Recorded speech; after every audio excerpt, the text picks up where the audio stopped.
Have you ever sat in your favorite chair, the house quiet around you, and thought to yourself, why do I feel so lonely when I'm not even alone? You hear their voices. You see their names flash across your phone. Maybe it's your grown children, a longtime friend, a sibling, someone you've loved for years, but something's changed. And not in a small way. You feel dismissed, taken for granted, or worse, hurt, not always by what's said, but by what isn't. The silences, the sarcasm, the disregard, and still, you stay connected. You keep trying. You tell yourself, it's just a phase, or maybe I'm too sensitive. You make excuses for the unkindness because the alternative feels unthinkable. Walking away from someone you once considered family, someone you still love, but let me ask you gently, with care. What if walking away isn't abandonment? What if it's a gift? Not to them, to you. We're not often taught this, especially as we grow older. We're told to hold the family together, to forgive endlessly, to turn the other cheek, even if the cheek has been bruised 100 times. And for a while, that works, because we believe in love and duty, and showing up no matter how it feels inside. But eventually, something cracks. And that crack isn't weakness. It's truth breaking through. Margaret, 70, knows this truth intimately. Her daughter Emily had always been strong-willed. But over the years, the calls became colder. The visits came with criticism instead of warmth. Why don't you do things differently? Mom, that's not how we raise kids these days. Every conversation was lined with judgment, veiled as concern. Margaret tried to keep the peace. She offered help, gave more, bit her tongue. But it never softened the sharpness. And one afternoon, after hanging up the phone in tears for the 3rd time that week, she whispered something to herself she'd never said before. I don't deserve to be treated like this, even by my own child. It was quiet, almost afraid, but it was the start. Because the first truth is this: loving someone doesn't mean you have to stay close to them, especially when closeness hurts, especially when it steals your peace, especially when it begins to rewrite your sense of self-worth. There's a difference between forgiving and enabling, between understanding and tolerating. And too many of us, in the name of family or friendship, have made ourselves small to protect bonds that stopped protecting us. Frank, a 75-year-old widower, used to meet weekly with a group of friends from his old job. They had history, decades of stories. But over time, those meetups turned sour. His voice was constantly talked over. Jokes about his memory became the norm. They no longer laughed with him. They laughed at him. He kept going, until one day, after a particularly cruel joke followed by uncomfortable silence, he stood up and said, I think I've outgrown this table. And he never went back. Not out of bitterness, not to punish anyone, but because he realized that loyalty doesn't mean staying where you're disrespected. It means being loyal to your own spirit first. Because the second truth is this: walking away from unkindness isn't quitting, it's returning to yourself. It's saying, I deserve to be in spaces where I'm not tolerated, but treasured. It's realizing that peace is more valuable than forced connection. And I know it's not easy, especially after 60, especially when you've invested years, decades, even into these relationships. There are memories, holidays, photos and albums, birthdays celebrated. But if the present is filled with quiet hurt, then holding on to the past won't fix it. Sometimes, the most loving thing you can do for both you and them is to step back, to allow space, to stop twisting yourself into someone you're not, just to keep someone else comfortable. Helen, 73, finally made the choice to stop calling her brother after years of one-sided conversations. He'd only call when he needed something, dismissed her health concerns, never once asked how she was really doing. Every time they spoke, she hung up feeling smaller. One day, she simply didn't return the call. Then the next, and eventually, the calls stopped coming. At first, it felt like failure, but slowly, something else bloomed. Silence, yes, but also serenity. She started noticing the weight that had lifted. Her home felt lighter, her days freer. Because the third truth is this: Silence can be healing, not punishment. You're not being cruel by choosing distance. You're being clear, and clarity is one of the greatest gifts you can give yourself, especially in this stage of life. You've already spent decades managing other people's emotions, minimizing your own needs, forgiving things you had every right to be hurt by. But now is your time to ask, what does love feel like when it's mutual? What does friendship feel like when it's soft and true? What does it feel like to wake up without dread in your chest about who might call today? And if your answers lead you to distance, that is not a failure. It is a homecoming. There's a silence that follows after you walk away from someone who once mattered. It's not always peaceful at first. Sometimes it aches. Sometimes it whispers doubt. You think about them. You replay the conversations. You wonder, was I too harsh? Did I give up too quickly? What if they change? That ache, it's not because you made the wrong decision. It's because you are someone who loves deeply, someone who gave and hoped and tried. But love without kindness isn't connection, it's obligation. And walking away from that isn't betrayal, it's healing. Still, healing doesn't come without grief. Margaret felt that grief in waves. After she distanced herself from Emily, her daughter didn't call for weeks. Margaret stared at her phone, not in desperation, but in quiet mourning. She missed the idea of who Emily once was, of how things used to feel, and she cried not just for the lost calls, but for all the times she hadn't cried when she should have, for all the years she stayed quiet when her heart was breaking. That grief, it's real, but it's not a sign that you should go back.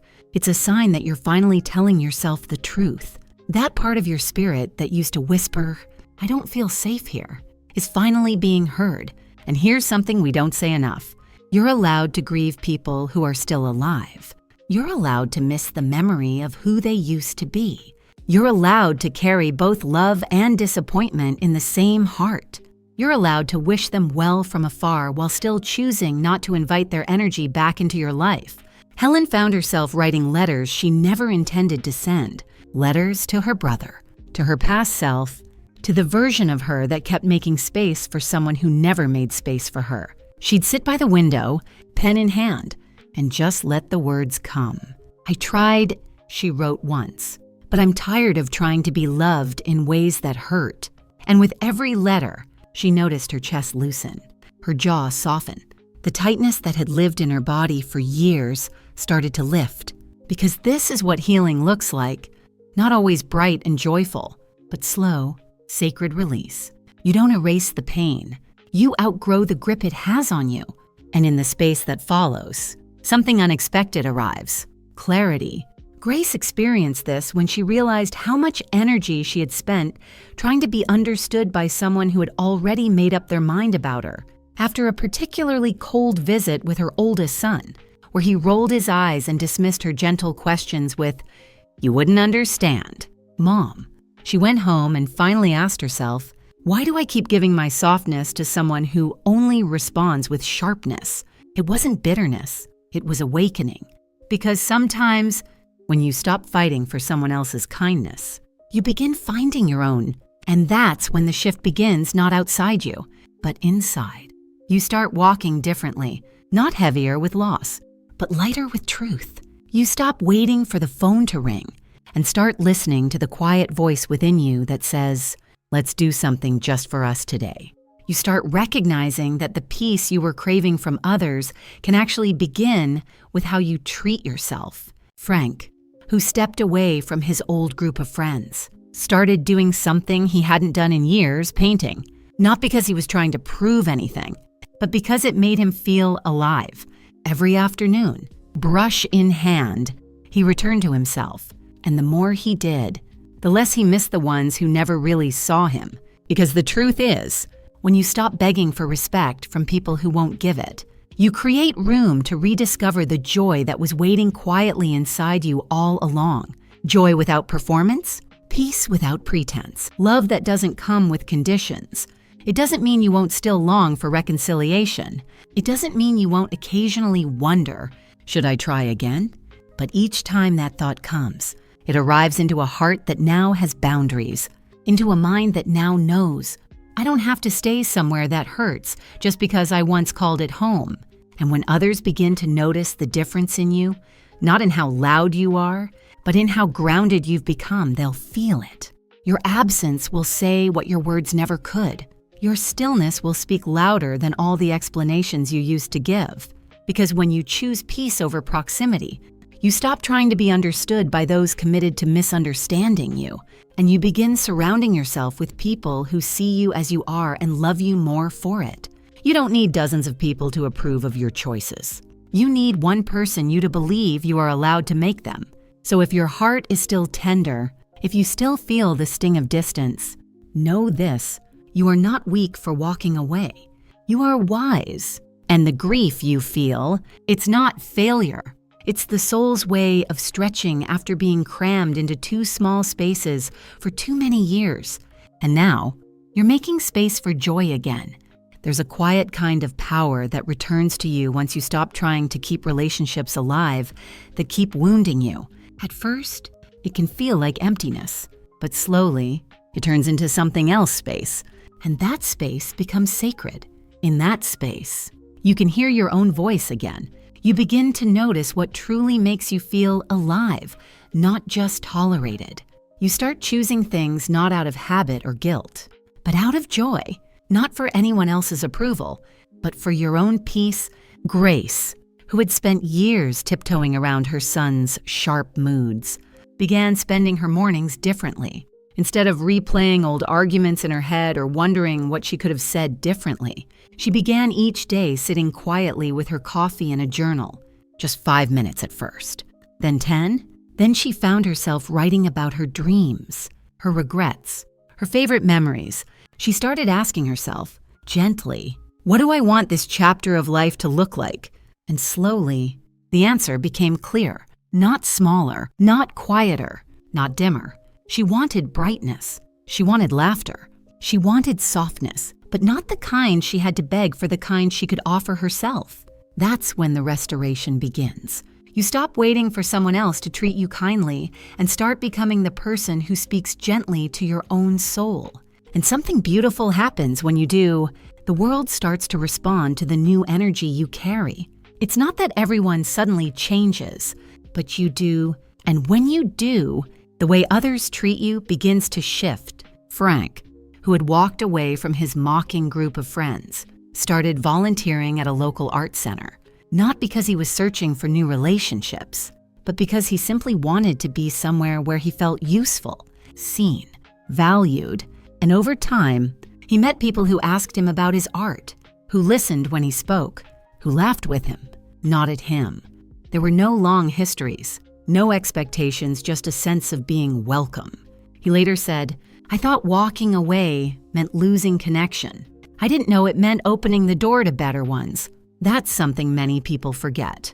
When you stop giving your energy to people who drain it, you create room for people who nourish it. And it doesn't have to be a crowd.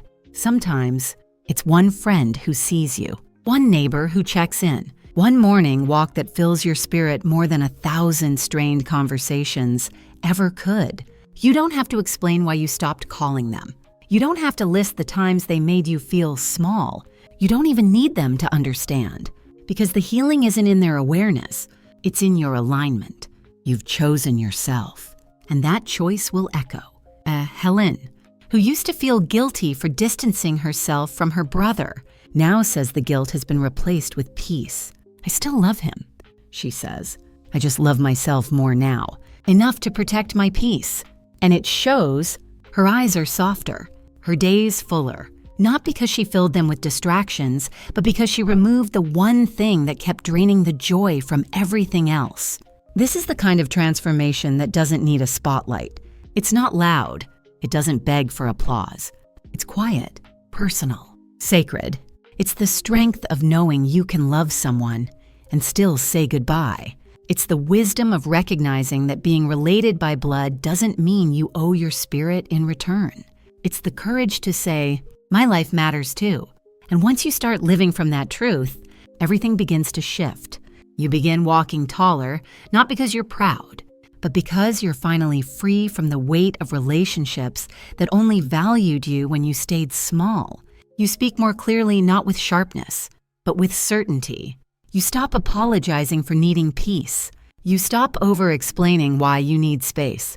You begin to say things like, "That doesn't work for me," or "I won't be joining this time," or simply, "No." And each time you do, your nervous system relaxes. Your shoulders soften. Your self-trust grows because you're no longer abandoning yourself to keep others comfortable. And in that new posture, more rooted, more at ease, people begin to respond differently.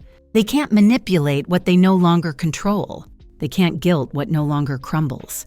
They can't provoke what no longer needs their approval. That's the power of presence. Not the kind that demands respect, but the kind that embodies it. You don't need to defend your boundaries. You simply live them. You don't need to justify your peace. You simply protect it. And without saying a word, people begin to feel the shift in you. Some will draw closer those who respect your growth. Some will fall away those who only thrived when you didn't. Let them, because your light was never meant to stay dim for the comfort of others. It was meant to shine steadily, gently, honestly. You don't need to be loud to be heard. You only need to stand quietly in your truth. And the people who are meant to walk with you will see that light and respect it.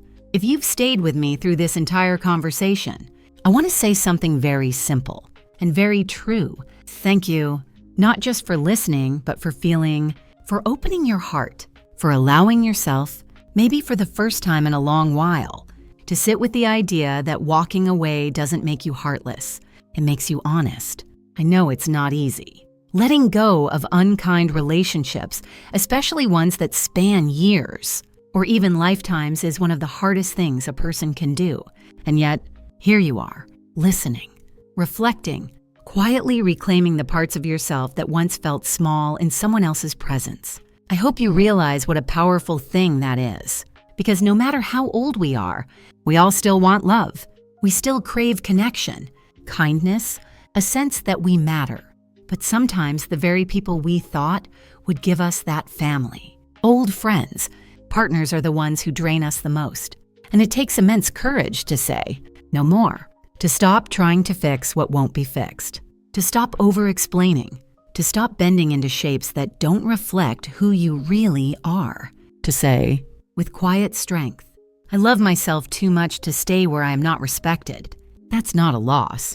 That's liberation. And if you've made it to this point, I'd love to hear from you. In the comments below, would you be willing to share something? Have you ever had to walk away from someone you cared about, someone who made you feel small, or dismissed, or unworthy? What helped you through that season? And if you're still in the thick of it, still questioning, still wondering if you're allowed to choose peace, know this. You are. You always have been. You are allowed to protect your energy. You are allowed to value your emotional safety. You are allowed to live the rest of your life with gentleness, not tension. Your presence is not a burden. Your peace is not negotiable. Your story is not over, and it certainly isn't defined by the people who couldn't love you well. If this message made you feel a little less alone, a little more seen, I'd be honored if you'd stay connected with me here. You can click subscribe if you feel moved to, not because you should, but because I want this to be a place where your voice, your healing, your worth are always honored. We're not meant to shrink as we get older.